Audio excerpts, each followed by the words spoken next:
What's going on, guys? 2018 XPS 139370 here. Had it for a week, and I'm here to give you the update on it. A lot of questions from the first video, and hopefully this video squashes a lot of those. So, quick rundown. 9370 model XPS 13 2018 silver. This is a silver model, 8th generation 8550U processor, 16 gigs of DDR3 at 2133 megahertz. It's got the killer 1435 Wi-Fi chip in it, 512 gigabyte solid state drive, and the, of course, 4K 13.3 inch touch display. Okay, so we're going to go over a few things here that a lot of guys have been asking. Talk about the screen first. Screen is beautiful, perfect, I think. Gets plenty bright. I run it at about 75%. Question about the HDR. I loaded up Netflix and I couldn't get it to display the HDR icon next to a lot of videos that I know are in HDR that I viewed on my Samsung 4K HDR TV. So it does say 4K Ultra HD next to it, but not the HDR. So I don't know if it's 100% HDR certified or if it's just, Dell's thing. Scaling issues. I haven't ran into any. Everything scales great. I think a lot better than what it used to on 4K displays.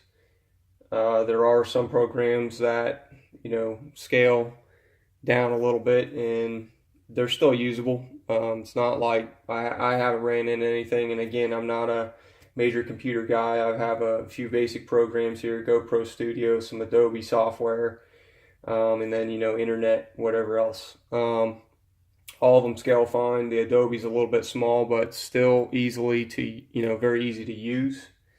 So scaling, not an issue for me anyways on this 4K screen. Definitely recommend getting the 4K option. It's just, picture perfect. Everything looks very crisp. Colors are great, bright. And again, I run it at 75%. Excellent screen.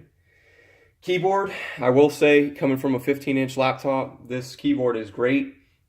The keys are a little shallow, and it's going to take some getting used to coming from a 15 to a 13, kind of the key layout, the key, again, the keys, how shallow they are. It's a great keyboard.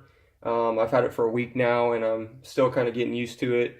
If you do a lot of typing, I don't recommend it, just because it's just kind of a little cramped, and the key travel is just kind of a little shallow for my taste. But again, great keyboard.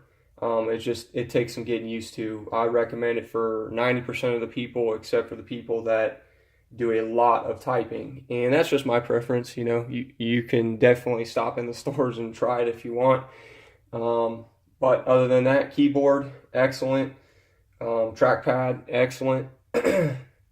The fingerprint reader is awesome, very fast, very responsive.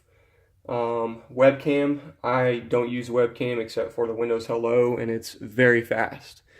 Definitely a plus on that. It logs in immediately. Don't even have to use the fingerprint. I have both set up, and I have no issues logging in with the Windows Hello camera. The audio, speakers, they're good. Definitely for a laptop this size, I think they're great. They're not amazing, but for something this small, I think they sound very good. And then everyone has their own EQ settings that they can adjust it, but I think definitely better than my old XPS 15 speakers, I'll tell you that. Battery life, I mentioned to someone earlier that I can compare it to my Galaxy S8 Plus. Battery's excellent on this laptop. Don't think the screen is just going to kill it always. It all depends on what you're doing. I do a little bit of editing, and I'll casually surf the web. So that, I'll get 6 to 7 hours on it. But if you're going to be doing heavy editing, I don't know, gaming, if you want to do it on this or whatever, it will tax the battery. It's a very small, thin laptop. but performance is awesome and battery is awesome. Like I said, you know, it's all what you use it for is how fast the battery is going to drain. But overall, for normal users, this battery is excellent. Coil whine was another question. No coil whine, absolutely no coil whine on this product. And I'm not speaking for all of them because I know some people on the later models said some had it, some didn't have it. This model does not have it. Absolutely zero coil whine. Matter of fact, let's talk about fan noise. Fan noise is awesome. I would say 75% of the time the fans aren't even running. This thing's, you know, on just normal tasks. And when the fan does kick in, it's very quiet. And initially when I first booted it and had to download tons of updates, you know, the fans did ramp up. They are, you know, exceptional, I would say. Definitely not unbearable. And I would say, like I said, 80% of the time, fans aren't even running. You know, I can try to put this as close as I can, but it's dead quiet. Even when the fans are low, it's dead quiet. There's no coil whine. So I know a lot of people were worried about that, and my laptop does not have it. So, some people are asking what lower quality video looks like on this 4K screen. 720p, 1080p, all looks good. You know, it doesn't get all artifacty. And you know, another question about the 4K screen, but I looked at plenty of review video and it all looks fine. You know, it all upscales great to me. Of course, you know, you want to be looking at native resolution video to get the most out of your screen, or why get the 4K anyways. But that's what I'm recording in, and that's what I work with, and that's a lot of the videos I look at are 4K. So screen's great. Let's get to my really only issue now. And two issues when I first got it were, one, as soon as I booted the laptop, I had two bad image errors come up. And that was before my Adobe stuff even was installed, but it was Adobe related bad image. What I had to do is, I forget what it said, but whatever the title was on the bad image, I searched for it in my operating system, found it, deleted it, and it took care of that problem. So you know, this was, like I said before, I downloaded my Adobe Premiere and Photoshop, and I thought it was that, so I deleted it, still did it, you know, had to reinstall it. But that's how I corrected it, is I just, whatever displays on the bad image, look for it under the Adobe in the operating system, and I found the file and deleted it and took care of that. Other issue, killer Wi-Fi. Hate to say it. Thought, you know, on such a high-end laptop, and being that we're in 2018, and being a company that specializes in making Wi-Fi cards, you would think that they would have basic Wi-Fi performance, you know, issues squashed. So issues I've ran into are mainly on the 5 gigahertz band, and that's why I'm kind of sad, because AC Wi-Fi runs on the 5 gigahertz only band. 2.4 gigahertz runs as it should.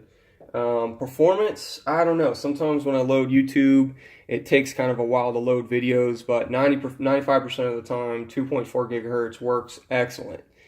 5 gigahertz is where I'm having my issues, and I've tried all the steps. I've tried uninstalling everything that Dell installed, completely deleting those, installing the ones off of Killer's suite. And I even reached out to Killer, and they sent me a beta firmware for this card that you cannot get off the website. And I don't think it's changed much. 5 gigahertz is still a constant issue. What happens is it just disconnects and reconnects. I actually recorded a video here that got cut off there. Got cut off there for a second. So talking with Killer, again, they sent me the beta firmware, and what's happening is the 5 gigahertz just randomly disconnects and reconnects. And a lot of times, even with the 2.4 gigahertz, it'll just say no internet access. And I've got plenty of devices, mostly my Galaxy smartphones and tablets will run on the 5 gigahertz AC.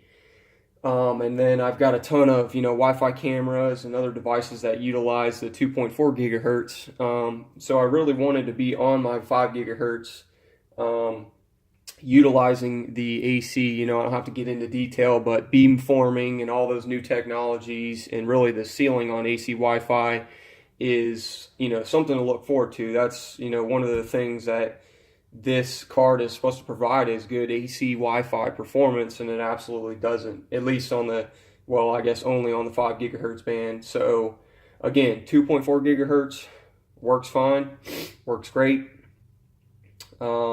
Distance and speed I'm kind of still testing, but for the most part it's been good. Just it's hard to tell the performance of your laptop when a lot of times you're using the internet too, so you don't know if it's your CPU or your Wi-Fi card that's kind of struggling to display the stuff on your screen. And I think it's the Wi-Fi card, so that could kind of be a deal breaker for me if they can't get this 5 gigahertz thing squashed.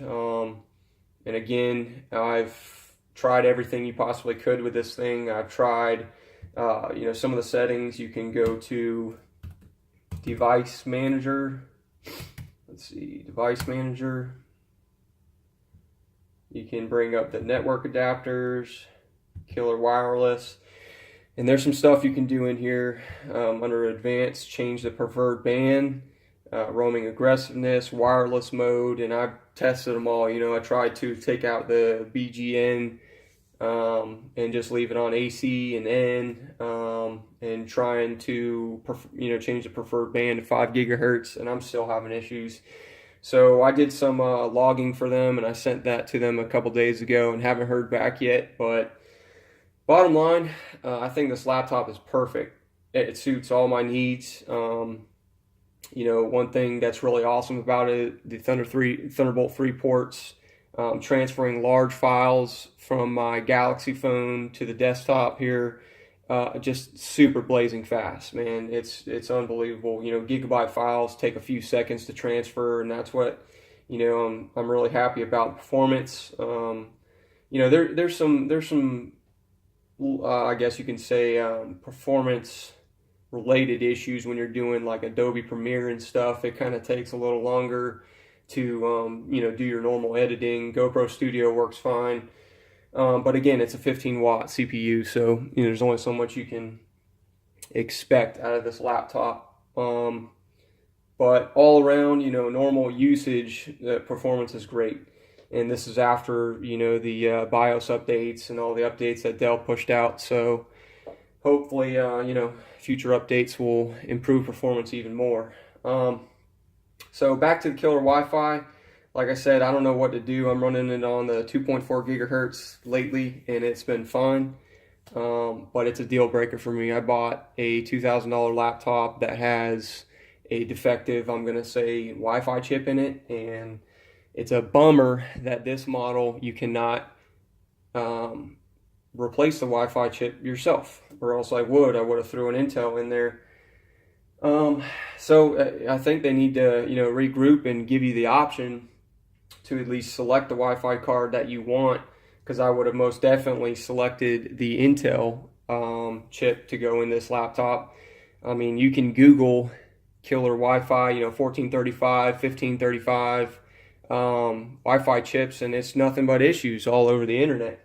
And most of them are issues relating, to what I'm dealing with, the constant disconnects. I recorded a video in 10 minutes and it disconnected over, around 5 times or so, just randomly, doing random different stuff. So it's an issue. And I plan on, getting with Dell, because obviously Killer's not really providing a fix for it. And if they're having issues this late in the game, this card's been out for a while. I kind of don't want it in my laptop, because in the future, if it fails, I'm kind of screwed. I can't replace it on this laptop, which is a shame. So, other than that, the laptop itself is awesome, guys. Again, screen, beautiful. You got keyboard to get used to, but it's a great keyboard. Trackpad's great. This thing is, super portable. You can take it anywhere. That's why I chose the 13-inch model. I can take it in my truck, take it outside. You can just work on it wherever. It's comfortable, doesn't get hot. Thermals are great. Battery's great. So overall, I still love the laptop. The only issue right now is the killer Wi-Fi, and it may be a deal breaker. I've been dealing with killer since I got the laptop, and that's one thing that I did not expect from a brand new laptop, is to have Wi-Fi issues. So I don't know what to what to say about that, but like I said, I would kind of wait, and I'll try to provide some feedback here if killer gets around to fixing it, but I'm not going to wait too long before I decide to return this, if I do, if they can't fix my Wi-Fi chip. So Dell, if you ever watch this, I think you need to do something about that and start using Intel. Or I know that Intel and killer recently collaborated on a new Wi-Fi card. So I don't know when that's supposed to be coming to market, but something needs to happen, because this is a joke. 5 gigahertz is definitely preferred in a house full of electronics that are attached to the Wi-Fi.